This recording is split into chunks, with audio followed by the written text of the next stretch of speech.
Монгол улсын 2018 оны нэгдсэн төсвийн гүйцэтгэл,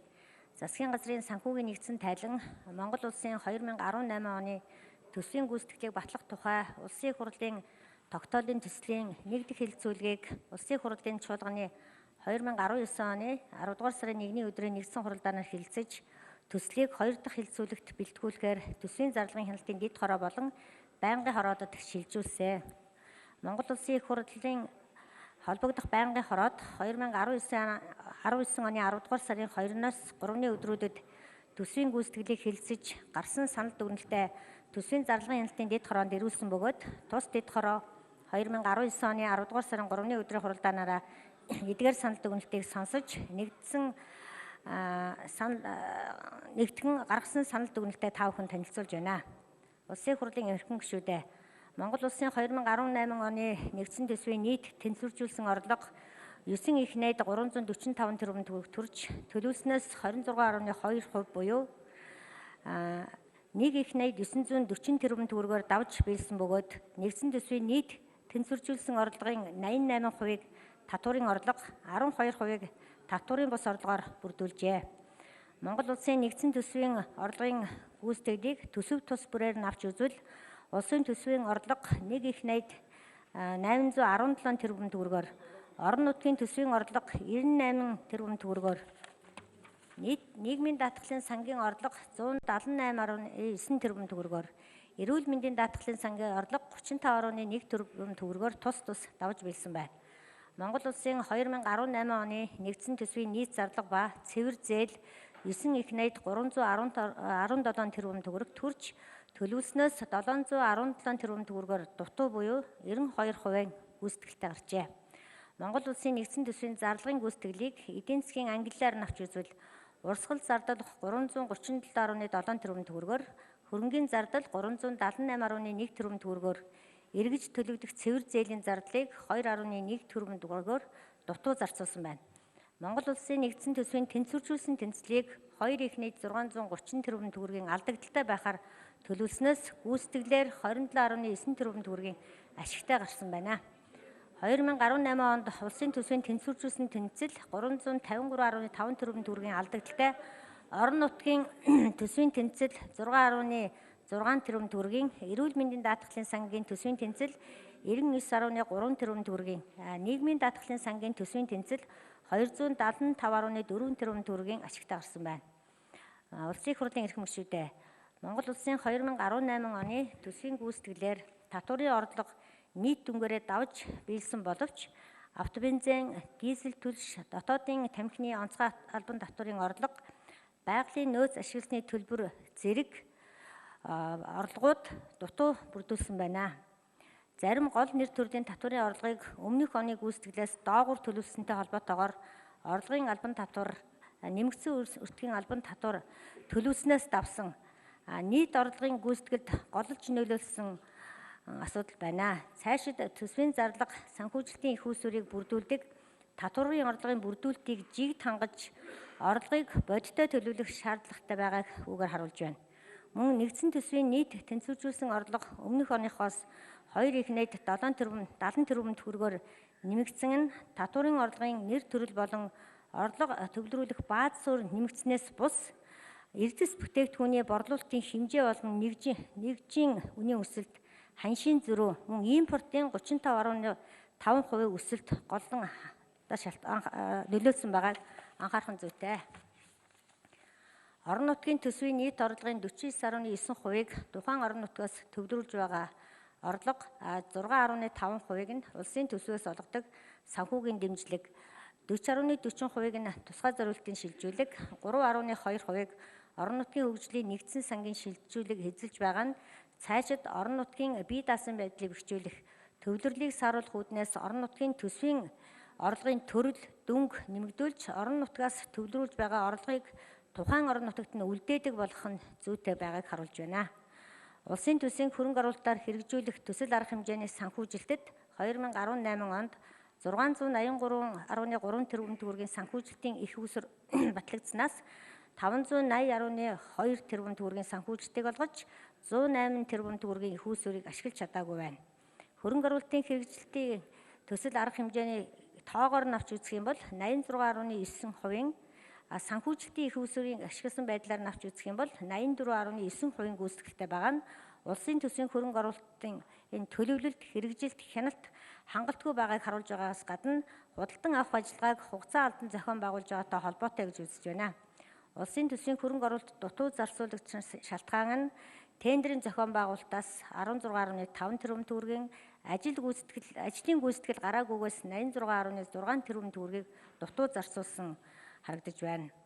Засгийн газрын 2018 оны үрийн үлдэгдэл 22 их найд 367 тэрбум төгрөгт хүрч 16 оныхоос 3.9%-аар буюу 471.4 тэрбум төгрөгөөр өсч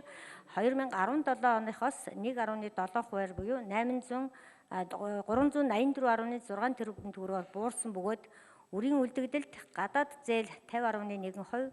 гадаад үнд цаас 34.2%, дотоод үнд цаас 7%, засгийн газрын үрийн баталгаа 5.1%, төсвөөс эргэн төлөгдөх концесс 3.6%-ийг эзэлж байна.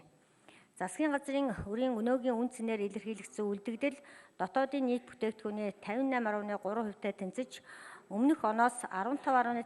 пунктаар буурсан нь төсвийн тогтвортой байдлын тухай хуульд тусгагдсан тусгай шаардлагыг хангаж байгаа хэдий ч энэ дүн өндөр хэвээр байна. Засгийн газрын 2018 оны санхүүгийн нэгдсэн тайлангаар нийт хөрөнгө 56 их найд 770 тэрбум төгрөгт хүрч өмнөх оныхоос 24.7% буюу 11 их найд 248 тэрбум төгрөгөөр өссөн. Үүний 10 их найд 270 тэрбум төгрөг нь хэрэгэлтийн бос хөрөнгө байна. Үндсэн хөрөнгийн дахин үнэлгээ хийсэнтэй холбогдуулж 7 их найд 430 тэрбум төгрөгөөр энэ дүн өссөн хэдий ч худалдан авсан үндсэн хөрөнгө нь 414.9 тэрбум төгрөг, хандив 356.9 тэрбум төгрөг, урт хугацаат хөрөнгө оруулалт 923.8 тэрбум төгрөгөөр өссөн нь нийт дүнгээрээ энэ өсөлтөнд нөлөөлсөн байна. Монгол улсын үндэсний аудитын газраас засгийн газрын 2018 оны санхүүгийн нэгдсэн тайланд хийсэн аудитаар эргэн төлөгдөх хугацаа хэтэрсэн зээл ашиглагч байгууллагын санхүүгийн тайланд бүртгүүлгүй нийт 1 их найд 6 тэрбум төгрөгийн авлага бүртгэлтэй байна. Татан богдсон капитал банкнд байсан төсвийн байгууллагын харилцах хадгаламжийн дансны үлдэгдэл 245.4 тэрбум төгрөг, дамжуулан олгосон зээлийн авлага 5.1 тэрбум төгрөг, нийт 250.5 тэрбум төгрөгийн эргэн төлөгдөх нь эрсдэлтэй авлага байсаар байна. Засгийн газрын тусгай сангийн холбогдох журмын дагуу шалгуурыг хангаагүй, төсөл арга хэмжээг санхүүжүүлж зээл олгосон, зээлийн эргэн төлөлт хангалтгүй, хөрөнгийг үр ашиггүй зарцуулсан зэрэг зөрчлүүд байгаа нь аудитын дүгнэлтээр хязгаарлалтай дүгнэлт өгөх үндэслэл болсон байна. Төсвийн ерөнхийлөгчийн захирагчдын санхүүгийн нэгдсэн тайланд хийсэн аудитын дүгнэлтэд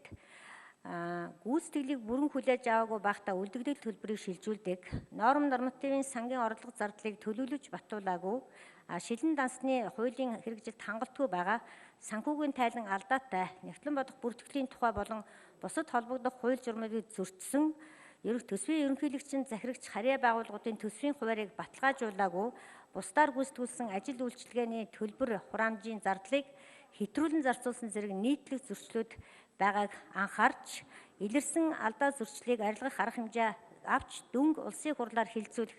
мөн татан богдсон капитал банкнд байршиж байгаа харилцах хадгаламжийн дансны болон дамжуулан зээл хүлдэгдлийг барагдуулж улсыг хохирлгүй болох тал дээр шаардлагатай арга хэмжээг авах нь зүйтэй байна. Улсын хурлын эрхэм гишүүдээ, Монгол улсын 2018 оны төсвийн гүйцэтгэлийг батлах тухай улсын хурлын тогтоолын төслийг улсын хурлын байнгын хороод хэлцээд санал дүгнэлтэд төсвийн зарлагын дэд хороонд ирүүлсэн. Төсвийн байнгын хорооны хуралдаанд улсын хурлын гишүүн иш Арднасэд хөрөнгө оруулалтын санхүүжилт дутуу олгож байгаа нь төлөвлөлттэй холбоотой байгаад анхаарах. Улсын хурлын гишүүн ин амар заяа орон нутгийн бие даасан байдлыг хангах, орон нутагт үйл ажиллагаа эрхэлж байгаа аж ахуйн нэгжүүдийг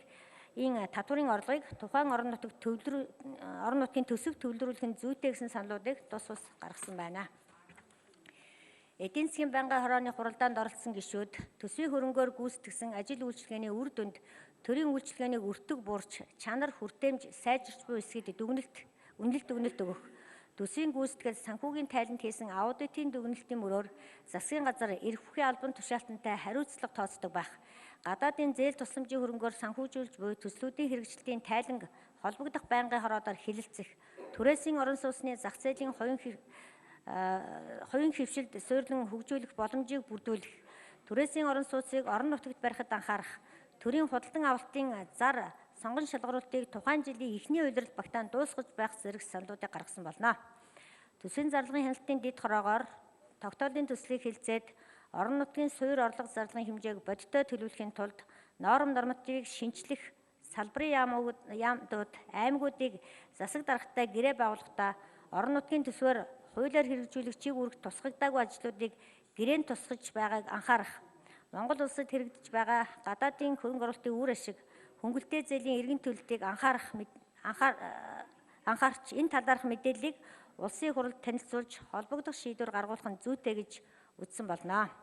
Улсын хурлаар жил бүрийн улсын төсвийн гүйцэтгэл балтагсантай холбогдуулан гаргасан авах хэмжээний тогтоол болон төсвийн зарлагын хяналтын дэд хорооны санал дүгнэлтээр өгөгдсөн үүрэг даалгаврын биелэлтийг шалгах ажлын хэсгийг төсвийн байнгын хорооноос байгуулан ажилуулж тайлан 2020 оны 1-р улирал багтаан улсын их хурлд танилцуулах нь зүйтэй гэж үзлээ.